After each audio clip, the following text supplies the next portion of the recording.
ஆதி துணை ஆதியே துணை ஆதியை அறிய குருவே துணை. மரளை கைதிண்டா சாலை ஆண்டவர்கள் மெய்மதம் மெய்மன ஞானம்.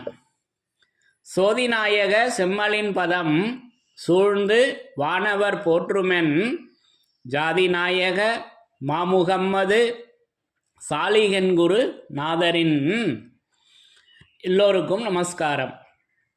விரிபுவன வேதமாமறைகளின் அதிகாரண செழுங்கலை கருவூலத்து ஆண்டவர்கள் திருவாயுரை விரிப்பு. இந்த மெய்ப்பாதை வேறு வேதம் ஆசான் திருமேனி. வேதத்தை ஓதினாலே புண்ணியம். வேதங்கள் பூராவும் தித்திக்குது. திருமறை குருபெருமான் திருமறை குருபெருமான் திருமறை குரு தீன் திருமேனியர் திருமறை குரு தீன் திருமேனியர்.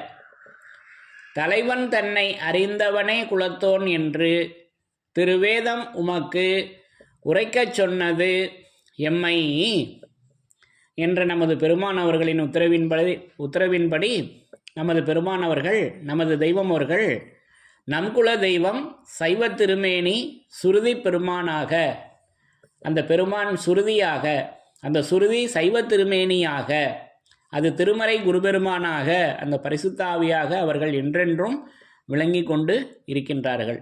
ஏன்னா நம்ம அடைந்திருக்கிற தெய்வம் என்றும் உள்ளவரை சேர்வோம் என் பிறவியரே வாரீர். இது தெய்வ தேடுகுடகம் அல்லவா? அப்படி என்றும் இருக்கக்கூடிய நமது தெய்வம் அவர்கள் அந்த சுருதி பெருமானாக அவங்க எப்பவும் அந்த பரிசுத்த ஆவியாக விளங்கி கொண்டு இருக்காங்க. அப்போ அந்த சுருதி பெருமானின் உத்தரவிலிருந்து என்றும் அழியாத வேத வாசகத்தின் சிறப்புகளை ஒவ்வொன்றாக படித்து தரிசனை செய்து வருகிறோம். அதன்படி இந்த பகுதிக்காக, இந்த பதிவிற்காக நான் எடுத்துக்கொண்டது நம்முடைய திருவருட்குறளிலிருந்து திருவாக்கியம் எண் 325 விஸ்வநாத உயிராணி திருவசனம். திருச்சிராப்பள்ளியில் நிகழ்த்திய அந்த பிரசங்கத்திலிருந்து மீண்டும் ஒரு பகுதியினை எடுத்துக்கொண்டேன். இதில் அந்த அழியாதது, அந்த என்றும் அழியாத அந்த வேத வாசகம் எப்படி இருக்கிறது என்பதை நமது தெய்வம் அவர்களின் மௌனதாரையின் அந்த பரிணாமத்தினை இங்கே அற்புதமாக எடுத்து வழங்கியிருக்காங்க. ஏன்னா அழியாதது அதுதானே.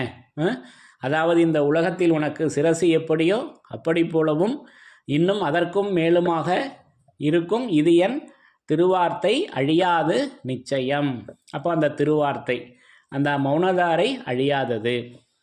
அப்போ அதனுடைய பரிணாம வளர்ச்சி எப்படி இருக்கிறது என்பதை இங்கே நமக்கு எடுத்து வழங்கியிருக்காங்க. பெரிய பகுதியாக இருக்குது, அதனால் சுருக்கமாக எடுத்துக்கொண்டேன். பிரம்மோதய மெய்வழிச்சாலை ஆண்டவர்கள் திருவாக்கியம் சாதிகளின் கர்த்தாவே. திருவாக்கியம் எண் 325 பக்கம் எண் பழைய அச்சுநூல் பக்கம் எண் 315. 1000 மைலுக்கு அப்பாலிருந்து செத்தான் என்று காகிதம் வந்தால் அதை கண்ணிலே பார்த்து வாசித்த உடனே போட்டு குளிக்க ஓடணும். அப்போ அவன் தீட்டு அவ்வளவு தூரத்துக்கு விஸ்தரிச்சு போச்சோ. முன்னே 3½ முழத்துக்குள்ளே கட்டுப்பட்டு கிடந்தது. உயிர் பிரிந்தவுடனே எவ்வளவு தூரம் விசிறிவிட்டது பார்த்தியா? இவர் அடைகிற பலனா இது? இதுதானா பலன்? இதுக்கா நாம் வந்தது? ஒரு பொருளை, அழியாத பொருளை சம்பாதிக்க அல்லவா வந்தோம். பொருள்தான் எல்லோரும் சம்பாதிக்கிறோம். ஆனால் அது பொய், மெய் அல்ல. நாம் வாழ்வதற்கு மெய் அல்லவா வேணும் என்று இன்னும் அந்த அருளோர்ஷிப்பு தொடர்ந்து உண்டு வருகிறது.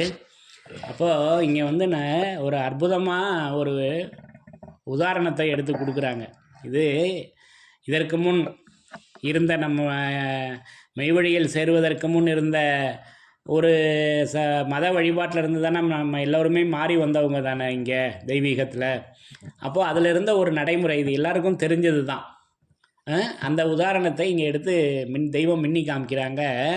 அப்போ நம்ம வேதம் ஆசான் திருமேனி திருமறை குருபெருமான், அந்த குருபெருமான் திருமறையாக இருக்கிறார்கள் என்று நமது தெய்வம் அவர்கள் அருளி இருக்க, அதை ஒத்துக்கொள்ள முதல்ல என் மனம் வந்துதான்னா வரலை, எனக்கே வரலை. முதல்ல இந்த ஓமானங்கள்லாம் இதை எடுத்து படித்து விளங்க பேசினதுக்கப்புறம்தான் ஆமாம், வெளி உலகத்தில் வந்து அந்த உதாரணம் எடுத்து காமிக்கிறாங்கல்லவா. பழைய ஜாதியில் பழைய மதத்தில் இருந்தப்போ நமக்கு உறவினர்கள் நண்பர்கள் இறந்துட்டாக்கா அந்த கருமாதி உத்திரக்கிரிகை நோட்டீஸு கார்டில் வருது. இப்போ அந்த காலத்துலலாம் தபாலில் தானே வந்தது. அப்போ அந்த 16ஆம் நாள் பெரிய காரியம் ஓலை வருது. அதில் அந்த கசப்பு தீட்டு பிணநாற்ற ஜலம் வெளியாகிடுது அல்லவா. அது 3.5 முழத்துக்குள்ளே அந்த கட்டுப்பட்டிருந்த அந்த உயிரானது, அந்த மூச்சானது அது பிடுங்கிக்கிட்டு வெளியில் வர்றத வந்து இறந்து விட்டான், செத்து விட்டான் என்று அந்த மரண கோலத்தை அறிவித்து இன்றைக்கு வந்து இந்த தினத்தில் அவருக்கு வந்து அந்த 16ஆம் நாள் காரியம் நடக்குது அப்படின்னு ஒவ்வொரு சமயத்துலேயும் ஒவ்வொரு சமூகத்துலேயும் ஒரு குறிப்பிட்ட நாள் வச்சுருப்பாங்க. அந்த கார்டு, அந்த தபால் கார்டு கடுதாசியில் தாங்க வருது. அப்போது அதை நம் முன்னோர்கள் வந்து அதை வீட்டுக்குள்ளே எடுத்துகிட்டு போவாங்களா? எடுத்துகிட்டு போக மாட்டாங்க. அப்போது அந்த காலத்தில் உள்ள வீடுங்களெல்லாம் முன்னாடி வெளியிலேயே ஒரு திண்ணை இருக்கும். அப்போ அந்த வழிப்போக்கர்கள் வந்து தங்குவதற்காக அந்த காலத்துலலாம் கட்டியிருக்க வீடு இப்போவும் ஒரு சில வீடுகள் அந்த மாதிரி இருக்குது, கிராமப்புறங்களில் இருக்குது. அந்த திண்ணைக்கு மேலே உள்ள அந்த தாழ்வாரத்திலேயே அந்த காடை வச்சுருவாங்க, வீட்டுக்குள்ளேயே எடுத்துகிட்டு போக மாட்டாங்க. அதாவது அந்த நிலைக்கதவு இருக்கும் அல்லவா, அந்த நிலைக்கதவுக்கு உள்ளே போகாது அந்த காடு, தபால், அந்த கடுதாசி போகாது. அதுக்கு முன்னாடியே வச்சுருவாங்க. அந்த நாள் கடந்துட்டதும் அதை கிழிச்சு போட்டுருவாங்க அல்லவா. இதெல்லாம் நம்ம ஏற்கனவே இதெல்லாம் நமக்கு தெரிந்த அனுபவம் தானே. அப்போ அந்த உதாரணத்தை தான் தெய்வம் அவங்க இங்கே மின்னி காமிக்கிறாங்க.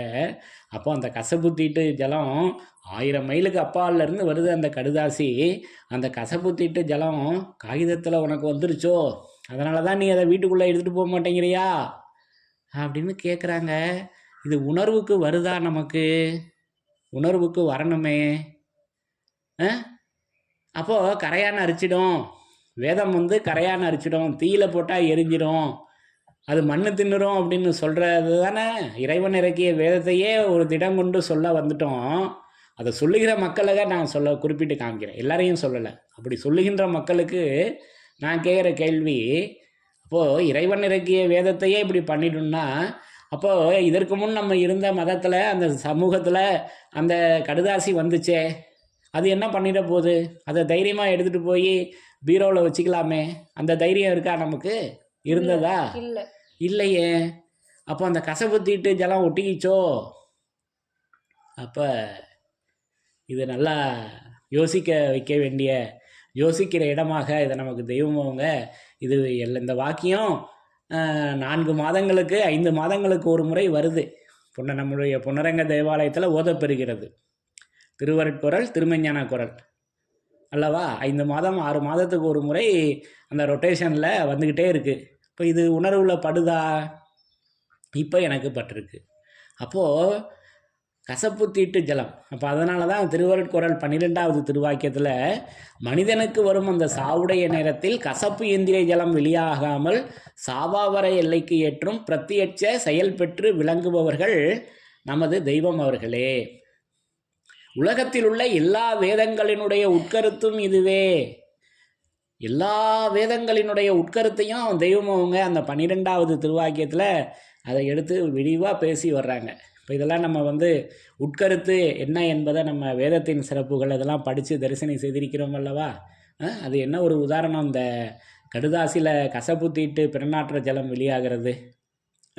அப்போது மான்மியத்தில் இதில் 2 விதமான காட்சிகள் இருக்குது. இந்த கசப்பு தீட்டு பிறநாற்ற ஜலம் ஒன்று நம்ம தேகத்தில் இருக்குது, இன்னொன்றும் ஒரு தேகத்தில் இருக்குது, அது வாயில் வருது. அப்போ இதெல்லாம் எங்கே இருக்குன்னா மூலபண்டார பருவத்தில், ஆதி மான்மியத்தில் மூலபண்டார பருவத்தில் மாறாத கசப்பு ஒன்று இருக்குதுங்க நம்ம ஒவ்வொருவர்கிட்டையும். இது சாதாரண கசப்பு தீட்டு ஜலம்தான். இந்த பிறப்புறுப்புலேருந்து வெளியாகிறது, நம்ம வாயிலிருந்து வெளியாகிறது இன்னொரு அடையாளம் இருக்குது. அந்த அடையாளம் எப்படி இருக்குன்னா அது மாறாத கசப்பாக இருக்குது. அது எங்கே இருக்குது அப்படின்னு பேசி வர்றாங்க. அப்போ இதெல்லாம் நம்முடைய வேதமாமறையில் தான் பேசி வச்சுருக்காங்க. அதை இப்போவே மாற்றிக்கொள்ளலாம். எப்போ? இந்த அனித்திய தேகத்தில் இந்த அனித்திய உயிர் இருக்கப்பவே இந்த அடையாளங்களை நமது தெய்வம் அவர்களின் துணை கொண்டு, அந்த வேதத்தின் துணை கொண்டு அதை மாற்றிக்கொள்ள அவங்க அதற்கான வழிவகைகளை அன்றைக்கு அவர்கள் தூலத்திருமேனியில் இருந்த காலத்தில் அவர்கள் செய்தார்கள்.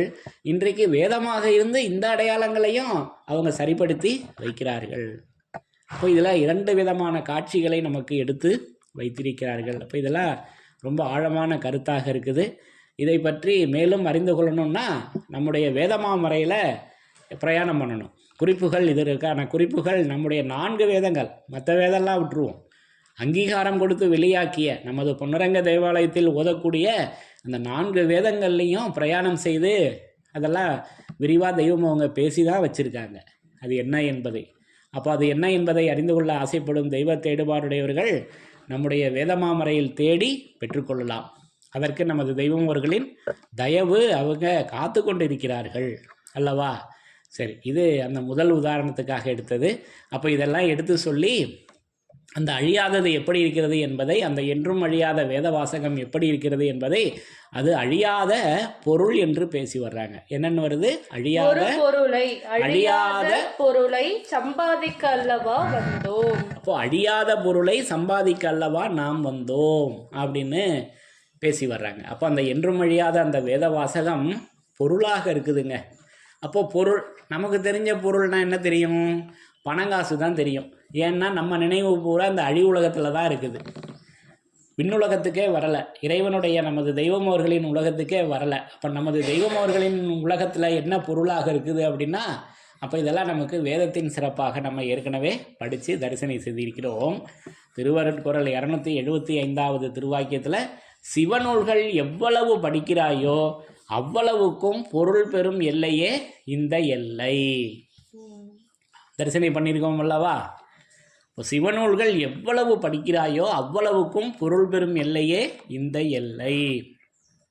இது 275 திருவருட்குறள். அடுத்தது 44வது திருவாக்கியத்தில், தன் நாமம் இருக்கும் திருத்தலம் அறிந்த தேவர்களும் ஆவார்கள், அவர்களுக்குத்தான் மெஞ்ஞான நூல்களின் பொருள் விளங்கும். மெஞ்ஞான நூல்களின் பொருள் விளங்கும். இன்னும் அப்பாரவான்களே அந்நூல்களுக்கு பொருள் என்பது திட்டமாக தெரிய வருகிறது. அப்போது அந்த பாரவான்களே தான் அந்நூல்களுக்கு பொருள். அப்போது அருமறையின் உச்சிதனில் நின்றார் வந்தார், திருவுரையாய் தாம் பொருளாய் நின்றார் வந்தார். மெய்விரத மான்மியம் வைணவ சமுதாயத்தில் எடுத்து வச்சிருக்காங்கல்லவா? திருவுரையாய் தாம் பொருளாய் நின்றார் வந்தார். அப்போ அந்த பொருள் அது அந்நூல்களுக்கு பொருள். யார்? அப்பாரவான்களே. அப்போ அந்த பாரவான்கள் எப்படி இருக்காங்கன்னா, அவர்கள் இறக்கிய நூலாக விளங்கி கொண்டிருக்கின்றார்கள். அதை தானே இங்கே எடுத்து நமக்கு பேசி வர்றாங்க 44வது திருவாக்கியத்தில்.